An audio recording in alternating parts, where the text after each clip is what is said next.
आजकाल बऱ्याच लोकांचं शरीर जरी थकलेलं असलं तरी मन सतत चालू असतं. विचाराची ही शृंखला कधीच लवकर मोडत नाही. यामध्ये वेगवेगळ्या वयोगटातील आणि वेगवेगळ्या व्यक्तींच्या अवतीभोवतीच्या वातावरणानुसार किंवा तक्रारीनुसार ही लक्षणं बदलत असतात. यालाच आपण म्हणूया ओव्हर थिंकिंग, अँक्झायटी.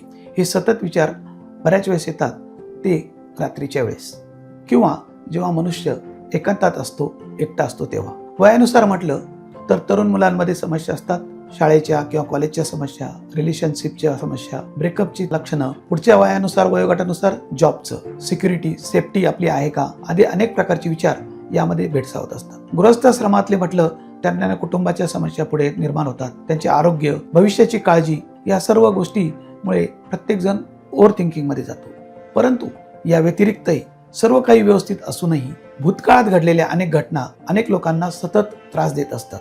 छोटीशी गोष्ट घडलेली चांगली वाईट ही सतत आठवते आणि मनुष्य त्याच्यामध्ये स्वतःला दुःखी करून घेत असतो. या सर्व घटनांचा परिणाम आपल्या जीवनावर, आपल्या आरोग्यावर होत असतो हे त्यांना समजतच नाही. अतिविचारामुळे याचा परिणाम थेट झोपेवर होतो. 7-8 तासाची जी गाढ निद्रा प्रत्येकाला आवश्यक असते चांगल्या आरोग्यासाठी, ती भेटणं बंद होतं आणि मनुष्य सतत विचारात अटकत जातो. आणि यामुळे निर्माण होतं हृदयविकार, ब्लड प्रेशरचे त्रास, ऑटो इम्युन डिसीज, अनेक प्रकारच्या समस्या यातून निर्माण झालेल्या आम्ही नेहमीच बघत आहोत.